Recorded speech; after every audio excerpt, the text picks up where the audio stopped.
and of course almost everything else that, literally everything else that Fantagraphics was putting out at the time was in that format. You know, Love and Rockets, Lloyd Llewellyn, titles like that. So, but I always hated that format. I don't want it so smaller. Another problem too is I called it Neat Stuff, and a lot of people just assumed that it was a kid's comic. It sounded too sweet and friendly, and so there were lots of unpleasant episodes that comic shops were having with moms buying it for their kids. And, yes, and then another thing too is American Greetings in Cincinnati or in Cleveland, wherever they are. So one of those big greeting card companies, they started a sign line of more witty, acerbic greeting cards, and they called it Neat Stuff. They called the whole line Neat Stuff. I assumed it was a coincidence, but that became better known than my title. So I found out later they deliberately stole that name from my comic book. Oh. Yeah. So your answer to that was to come out with a comic book called Hate. Yeah, I totally overreacted in the opposite direction, and then I came up with an equally problematic name. I also, I would always hand letter the logo. I never cut out. I did it later, but I never had one logo and then just Xeroxed it and pasted it on, which is what almost all comic titles do. I would hand letter it each time, and I wanted Hate because I got so sick of Neat Stuff was 10 letters, and I wanted as short a title as possible. So it was Hate in 4 letters. That should be easy. Love didn't work? Originally I wanted to call it Love and Hate, but Fantagraphics had a title called Love and Rockets, and they said that it would totally screw up their billing. So, and so I joked when I said, let's call it Hate.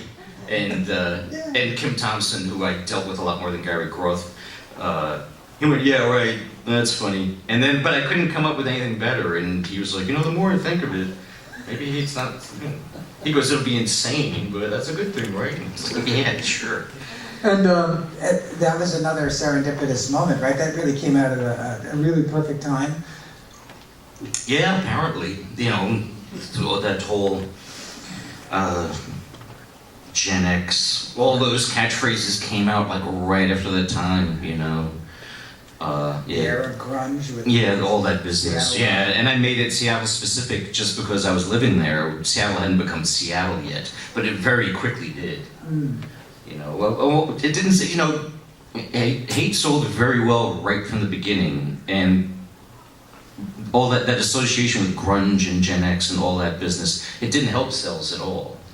For every person that might have picked it up because of that association, there must have been an equal amount of people avoiding it for that reason, because it had no effect on sales. I mean, the sales were good, but they just stayed the same all through the 90s.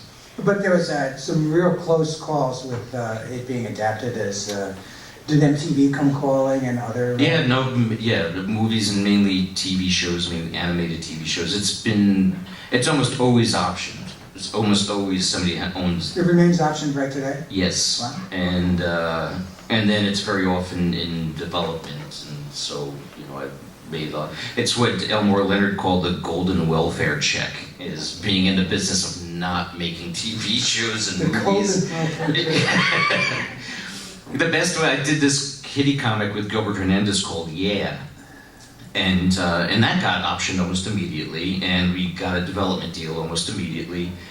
And it was, Will Smith had nothing to do with it, but there was this guy, a veteran TV producer, who was working for Will Smith's production company. So he optioned it to develop it as, I think, an animated TV show. And it was a very generous deal. This was, 15 years ago when they were throwing money around like crazy in Hollywood. Everybody was getting really big fat deals. Those days are gone. But besides the money for the option, they also paid me $50,000 to write a pilot script. But then Will Smith saw it. I guess they were having a meeting and they were going over everything that was in development, and Will Smith saw it and he's like, what is this, like Josie and the Pussycats? And he went, yeah. And he's like, I don't want to do this. Nobody ran this by me. I don't want to do it. And they were like, all right, so we won't do it. So I didn't have to write the script. Yeah. But I got, it's like I got $50,000 of Will Smith's money, and then Will Smith told me not to earn it. Yeah. So, I love Will Smith. The Fresh Prince. So, there's so many other projects that you worked on. What particularly comes to mind for you as something that you'd enjoyed doing since then? You did like a Founding Fathers. You just showed me a book about Margaret Sanger. Yeah, I just, I've never done anything for Jordan Quarterly before, but I'm going to do a series of full-length biographical comic books. And the first one is about Margaret Sanger, the birth control advocate and pioneer, which is, it's the best-selling book I've ever done. They did a great job promoting it, and it seems like people who like my comics bought it because it's my comics, but it also attracted the interest of a lot of people who don't know anything about my work. It's funny how so many of the reviews, rave reviews by people who were interested for the historical aspect of it, the feminist. I wasn't motivated to advocate feminism, because to me, when I read about Margaret Sanger's life, it's like, she did me as big a favor as any woman, made life better for everybody. So I wasn't thinking of it at all as, I thought what she did was great for humanity, not just for women. But a lot of people coming from a feminist angle, they wrote rave reviews of it, but a lot of them said this comic book is great in spite of the fact that this guy draws like a spaz. You're gonna have to get used to the way this goofball draws, but I just highly recommend it. So I'm gonna do some more of those. Yeah, I'm really interested. You also did the Founding Fathers. Is that like an antecedent to this? You did Yes. these little vignettes about... Yes, and originally those were like little backup strips I did in the back of a mini-series I did called Apocalypse Nerd. And since then I've done a few more, like in Dark Horse Presents, every now and then I'll sneak in a few more. The editors at Dark Horse, I really enjoy doing it. I'm fascinated by the Founding Fathers, but also when you read a lot about them, they always struck me as cartoon characters. They had such intense, bizarre personalities and the way they reacted to each other. They all hated each other, but thankfully it never got violent. Well, once it got violent when Burr murdered Hamilton. But aside from that, no fisticuffs. Yes. Do you do a lot of research on that? Yeah, well, I enjoyed reading about them. It's funny. At night I'll be reading a biography of John Adams and I'll be laughing my head off. And my wife is like, "What on earth are you?" She'll look at what I'm reading. So what are you laughing at? I go, "This guy is ridiculous. He's such a crybaby. He stays up all night worrying that everybody hates him," and they do. But yeah, I tried to sneak it. The publisher of Dark Horse, Mike Richardson, he hates my Founding Fathers comic strips, but his editors love them, so we're always trying to sneak them in. Hopefully there'll be enough eventually for a book. There isn't yet, because they're all very short. But that was my first step into doing biography. And then for Reason Magazine, who I occasionally do comic strip reporting for, they allowed me to do a 12-page biographical comic about a woman author and literary critic and polemicist named Isabel Patterson. So, and with that, when I did that 12-page strip, I showed it to the publisher of Jordan Quarterly and said, "Could you imagine doing a full-length book about someone like this?" And he was all for it. Cool. Yeah. And do you have a dream project that you'd like to do? No, I'm doing it. Yeah. These biographical comics, I really enjoy it. I enjoyed everything that I've worked on. I don't regret anything.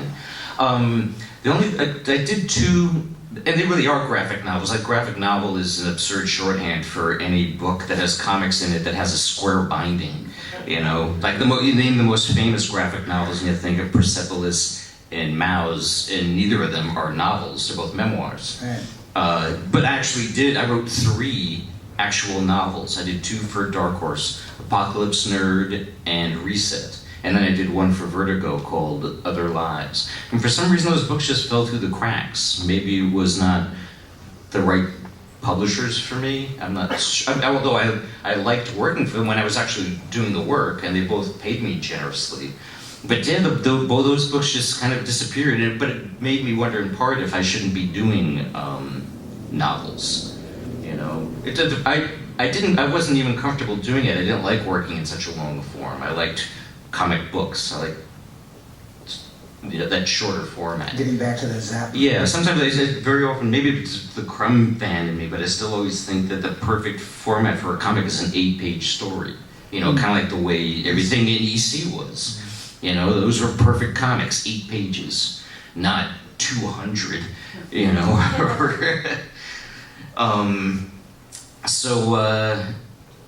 But I had no choice. That's where the market went, and they insisted that I do novels, that I do this long form stuff. I still am happy, especially Other Lives, which I did for Vertigo. I was very happy with the way that book turned out. And for the handful of people who read it, they also really liked it.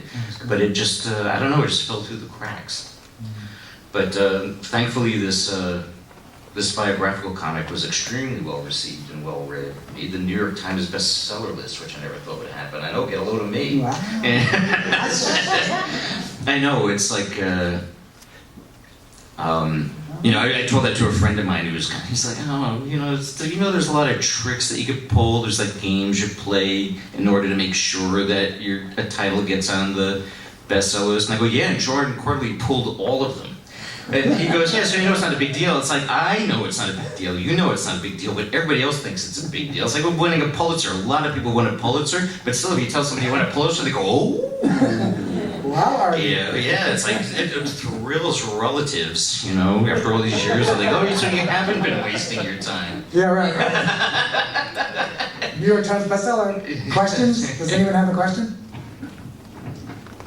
What's going on with the BBC version of Apocalypse and everything? Oh, that's dead. That's completely dead. That guy he tried to make a mini-series. He actually made a pilot script. Never went into post-production, so it didn't have the sound effects or music, but and I never heard of this guy. I just thought he was just like most people. He was just a blowhard, but he made a pilot for it, and it came out really good. I was very impressed with it. But he could never get the funding to finish it. Then he tried for years to make a movie of it, and then he kickstarted it, and it was all a total bust. So that's that. What are some of the historical figures you're thinking of doing? Well, the next one, actually, there's something of a theme, and it's almost all, for very complex reasons, I became particularly interested in women, mostly women authors, which Sanger really wasn't. Well, Sanger was an author, but she didn't write fiction.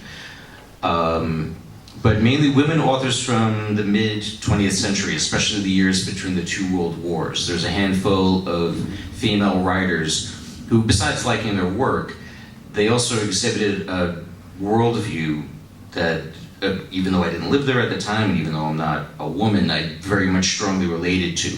And that is they had a real strong independent streak. And especially back then, this is before like the women's movement, decades before the women's movement of the 60s, where they pretty much just lived their lives exactly they wanted to, and the fact that they were female never stopped them from doing anything. And they never like suffered for it. It's like being any kind of a victim or any kind of a second-class citizen. It just, it wasn't like they were in denial. They knew that like on the surface, but it never affected the way they lived their lives. When they woke up and got out of bed in the morning, those facts never gave them pause. So the next one is going to be about Zora Neale Hurston, who's best known as the author of Their Eyes Were Watching God. And she was a black woman from the South, who also was a anthropologist. 2 of her books are nonfiction. One book is all about it's Southern Black folklore, but the most interesting parts is her delving into the world of voodoo and voodoo culture, specifically in New Orleans. And then later on, she wrote a book about it's both about her time in Jamaica and talking about Black Jamaican culture, like with the Maroons, the people who lived away and who were like escaped slavery back in the 1700s and lived high in the mountains, and it had this very evolved culture. And then she spent a lot of time in Haiti, where she studied and wrote a lot about voodoo culture. But her novels, for the most part, they're mostly about her own upbringing and her own life. her own romantic foibles and what have you. And at the time, she was heavily criticized too, mainly by other, it's funny, by progressives, by other liberals and other black authors, because she would write in black dialect. She would write in a Southern black dialect. And they said, no, you should that makes it sound dumb. They thought that she was like, doing like the old soft shoe but to her, she goes, no, it's beautiful language. It's colorful, beautiful language, which some people always understood and appreciated. And she thought it was strange that people would tell her, well, it was strange. It was very ironic that, like Richard Wright, who wrote Black Boy, he was very critical of her. And she's like, you act like I'm ashamed of being black, but you write in the King's English, and I write the way my parents talked, but I'm full of self-hatred. So she was very opinionated and lived a very independent life. Another woman that I want to write about is a woman named Rose Wilder Lane, who is the daughter of Laura Ingalls' Little House on the Prairie, who many people think Ghost wrote the Little House on the Prairie, but she definitely edited them. They would go through her before her mother would send her all the Little House books before they'd go to the publisher. But she also was a novelist and a journalist and a reporter and again like a political polemicist. And she also led just an absolutely amazing life, really crazy life. What's funny about Rose Wilder Lane was when she was younger, she didn't have much of a moral compass. So with her first husband, or her only husband, they were kind of like con artists, and they justified it the way they would travel. They were traveling salesmen, and they were selling swampland in Florida, and they were like, well, only greedy people would fall for us, but after a while, like her mother, Laura Ingalls, was like, that's no excuse, what you're doing is disgusting, and she eventually got wise to it, but then she had a knack for writing, so then she wrote for a San Francisco newspaper, but she was such a prolific and colorful writer that she started getting, and she would write profiles about people in the newspaper. So then she got offers to write biographies. So this is when she was much younger. So she wrote, and it was a bestseller, she wrote a biography of Charlie Chaplin, once Charlie Chaplin became a huge star. And she just filled it up with lies. Charlie Chaplin was going to assume there's a very funny exchange between the two of them where he says, you made it sound like I grew up in destitute poverty. He goes, because she interviewed him. He goes, I told you, he goes, my folks were working class, but they were proud people. We always had roof over our head. We always had food on the table. He goes, yeah, so like, in the grand, we were working class, but he goes, you made it sounds like a Dickens novel. And he goes, you humiliated my parents. The hardworking people are not begging for alms out in the street. But she was like, but Charlie, you've got to admit this makes for a much more interesting yard. Yeah. They won't buy that other story. Yeah, she had to, again, just like, I hope I can capture her language. She, just like Zora Neale Hurston, had this very, very colorful, vivid Southern black dialect, where everything was a metaphor. It was the same, Rose Wilder Lane was from the Midwest, and she had like just this copious chord poem language that took forever for her to exercise. So she kept saying to Charlie Chaplin, you gotta admit this story's a corker. It's a real corker. Listen, are you still doing the hate annuals? I don't know if I could keep doing them anymore. They're just, I don't get advances from Fantagraphics, so I used to just do it when I had the time. But there's just always something else I could be doing for money, So the next title, my next book coming out, I had a small handful of them here, but I sold out of them already. It's all the Buddy Bradley stories from Hate Annual, and collected into a book, and there's one new story. There's a 20-page story, and again, I'm wrapping up one more chapter in Buddy Bradley's life. And when you read it, you're sure to wonder what's next for him, and I have no idea. I'm not even sure if I'm going to do any more of them, but I wouldn't be surprised if I do, But it might be for a while, and I have no idea what's going to happen to him. So. Well, we hope the best for you. Thank you very much, Peter. Okay, that's